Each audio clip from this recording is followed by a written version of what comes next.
Welcome to the Business Spotlight series. My name is Kay Cote, and I am your host here at Action Coach. And today we have Mark Mann, CEO and founder of Tree Mann Solutions, with us on the show. Today we're going to be talking about his business, his journey to business ownership, and what it's really like to own and operate a business. If this is your first time on our channel, be sure to like and subscribe to get episodes just like this one. Well, welcome to the show, Mark. It's so great to have you here. I'd love to learn a little bit about you and a brief about your business. Well, thank you for having me, Kay. We're excited to be here. As you introduced me, name's Mark Mann, Tree Mann Solutions. We've been around since early 2020. I have about a decade of experience prior to that in the general tree care industry and kind of developed a passion for taking better care of trees with land development. I moved to Austin in 2017, and there are a lot of rules around land development and trees in Austin and a lot of land development. So naturally, I fell into that. And so we work with folks. Really, we are trying to create and deliver innovative solutions for people and their environment, really is what Tree Mann Solutions is about. And so anything from helping people plan for real estate projects to getting permits for development and then actually preserving trees on construction sites. So I do this from Georgetown, and we've got folks all across Texas now, a team of 15 on any given day. Tree Mann Solutions is identifying, measuring, assessing, and or also locating about 1,000 trees a day across Texas and support land development projects primarily, as well as asset management for existing campuses and city properties as well. Oh, well, but that's wonderful to hear. I absolutely love the work that you do. And it just feels like it is something that's very, very important now, especially when you think about, I think about like if I'm planning a home and I have trees on that plot, like what do I do? So it sounds like you're bringing some really good solutions to the community.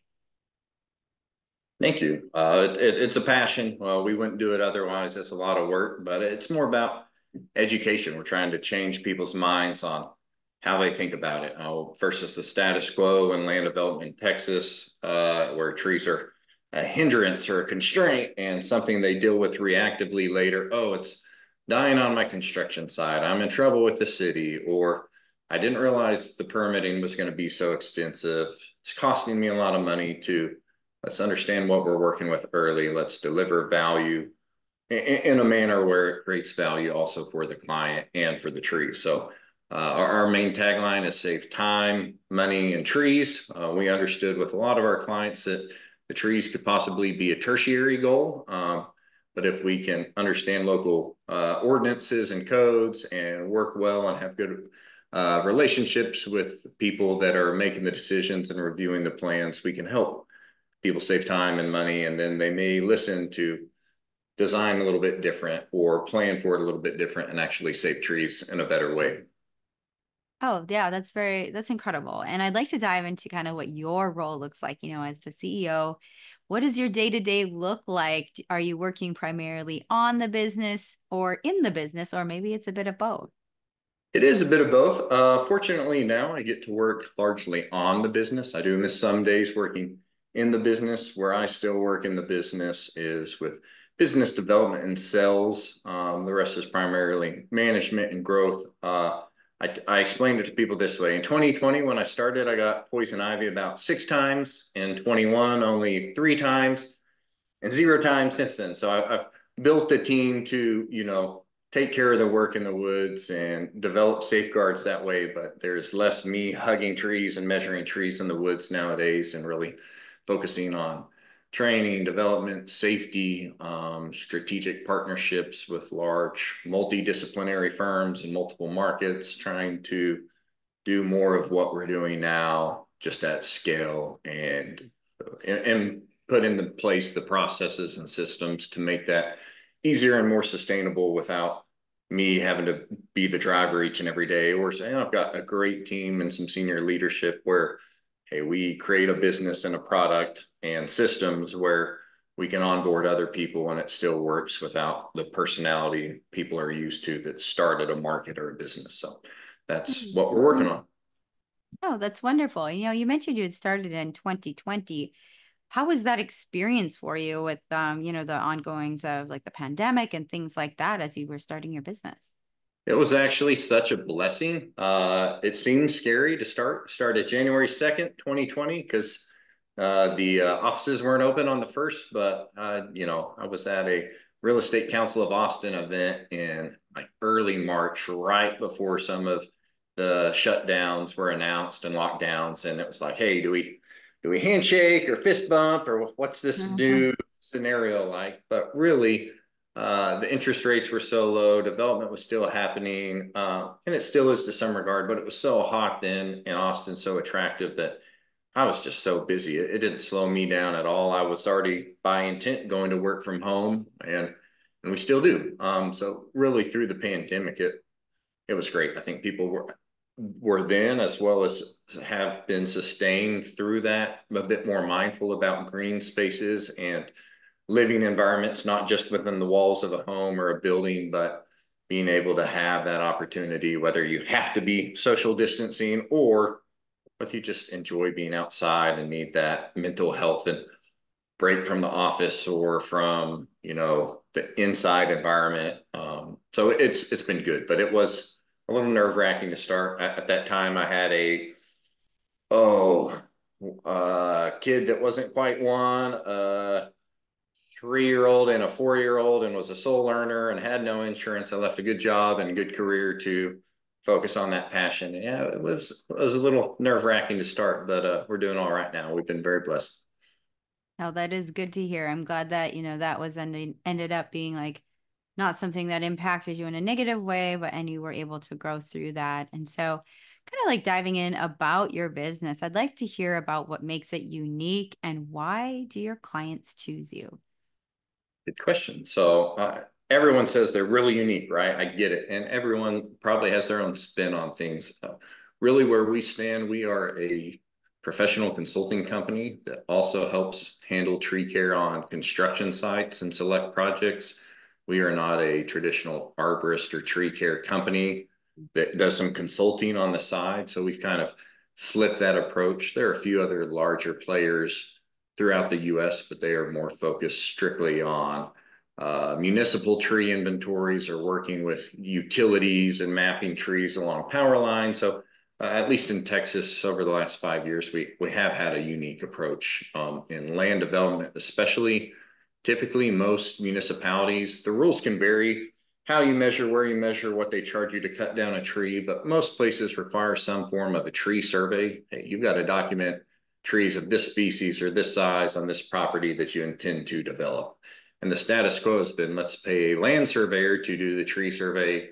And then if the rules are robust or we think we're going to owe a lot of money, maybe we'll also pay an arborist to go look at all those trees and help make sure the surveyor didn't screw it up, right? They don't know trees. They do know surveying, but not trees. So is it really that species? Did they measure it precisely per local code? And is it healthy? Is it worth saving? And being able to document that. And we've tried to turn that on its head and say, hey, let's do that on the front end and learn how to locate the trees and be precise in that data to be able to give a full deliverable package to the engineer or planners or surveyors or developers to then be able to design the buildings off that and be able to document it. So that's kind of our unique process of, let's just think about being a bit more efficient, and they use us and that value is created because it does save them time and money. They're not being reactive to issues, and then they're not paying replacement cost on a big old tree just because it's a circle and a dot on a plan set. If it's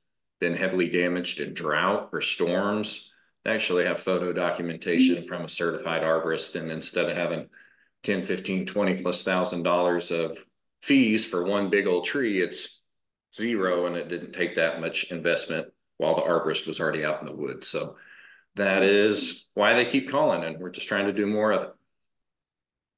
That is cool. It's fun to learn about this because it's a really like it does seem like a unique spin on things. And it brings me to my next question. Like, what is something that you wish more people knew about your business?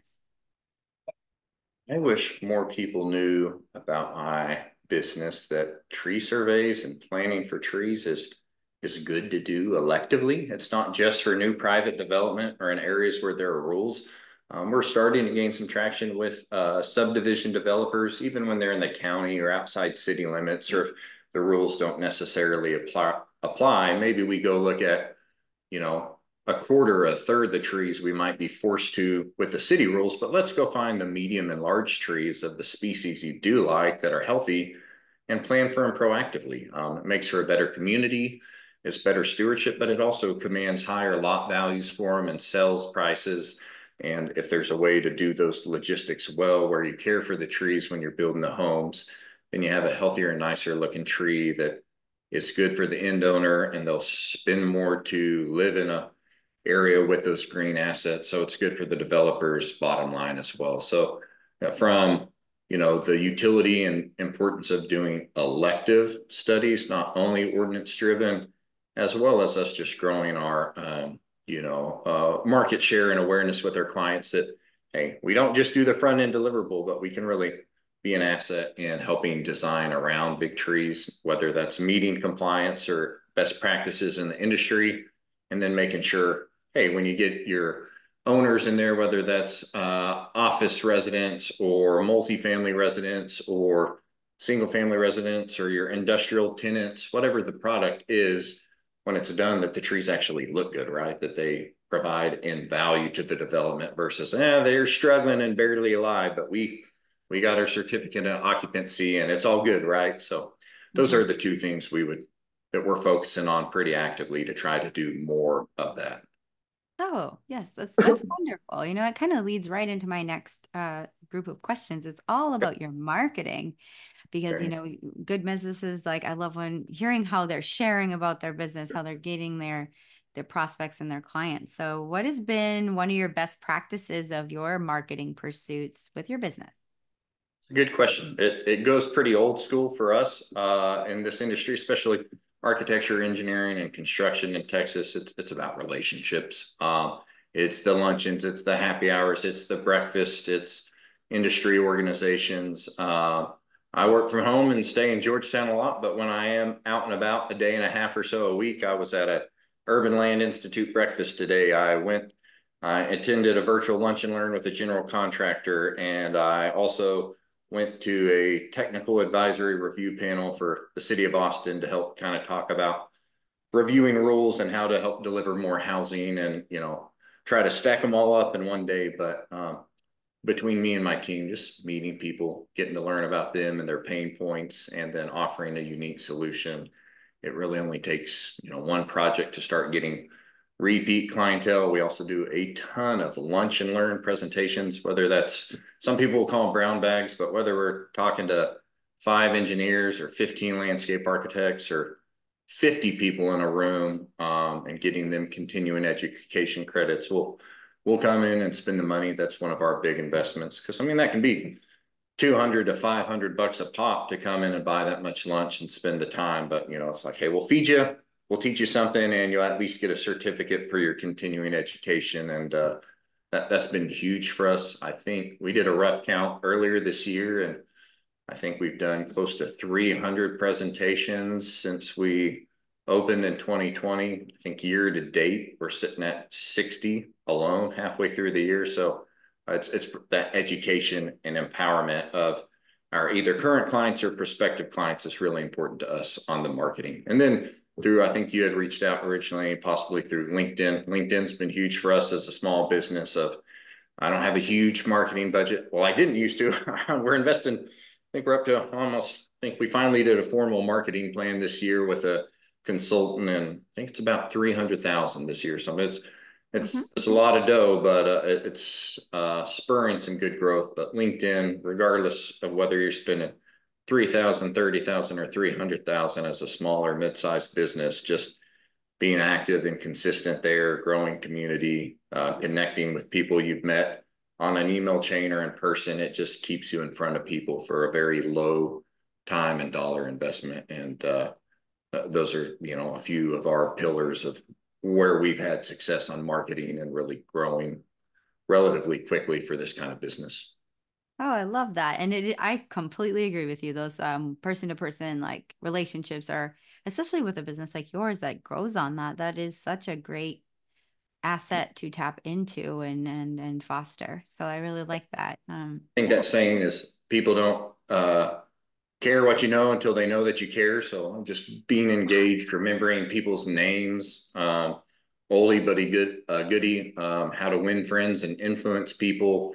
Dale Carnegie, that's an old school book, but that stuck with me very early in my career out of college. And the power of just knowing someone's name and remembering it and finding tricks to remember it just makes people feel known. And hey, they're going to listen to you better.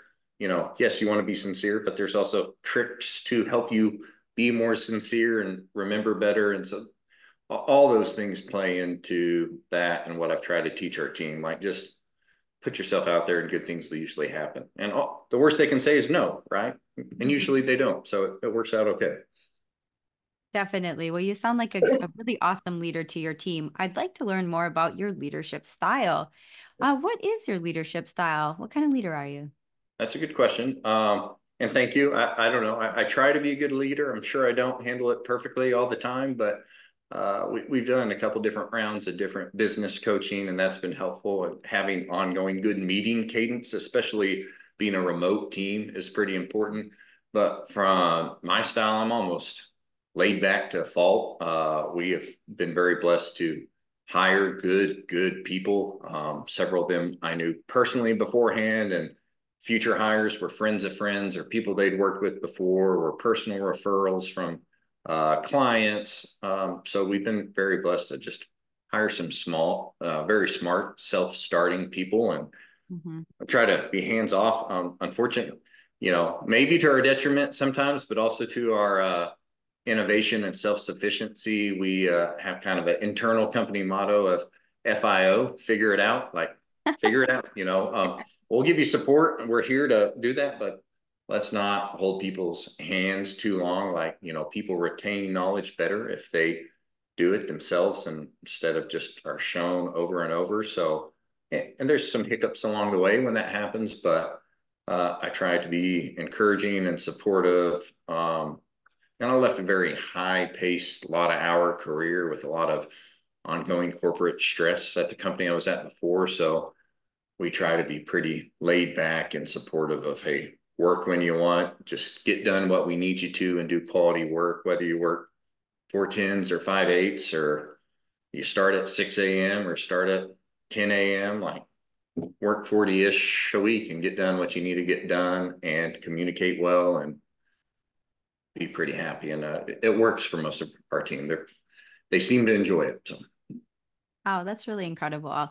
That is the way to go. And, looking at the future of your business, where do you see yourself going for the next 3 to 5 years? it's a good question. See, I like that 3 to 5 year question. Sometimes that's like this nebulous thing. Where is it going to go? It's like, I don't know. 3 to 5 years, we've been blessed to quickly scale up to close to $5 million a year business. And we're trying to somewhere in that 3 to maybe 5, double again and try to be a, 8-digit company. What does that look like? How do we need to improve our processes? How do we continue to market and scale to be able to go from 5 to 10 a year? So we've got people in Austin was where we started, then San Antonio, then Dallas, then Houston, coming up on a year. And Houston was our most recent hire and getting going there. So I'd love to have, 3 to 5 plus people in every market and have 30 plus people, double headcount, double plus revenue again here in the next 3 to 5 years. And yes, there's some personal goals there on earnings, but as a business, we really believe in what we do. Stewardship's kind of our leading core value. So we realize we've had a unique opportunity. Something is sticking. We're kind of in a niche consulting market. We are not. We say we're going to help steward the land and steward development. We are not being good stewards if we don't steward the opportunity we've been given to have a pretty good head start in our industry. So that to us is a responsibility to keep doing good work and do more good work at scale. So that's kind of where we're looking to go over the next 3 to 5 years. Oh, well, that is incredible. Especially, I love that you have that core value. That's your kind of your driver with everything you're doing. And this has been such a great conversation. There's a lot of golden nuggets. And to anybody listening or watching this, definitely take a listen through this a couple more times because I think there's some great things that you've said in here that can help so many business owners on their journey. And now we're getting into a really fun part of the episode, which is our rapid fire Bring it questions. on. Okay, Yes. you got it. All right. Our first question is, what is the key to success for you? Oh, rapid. I'm not giving you a very rapid response on that, but I would say working well with people. The soft skills are important. Mhm.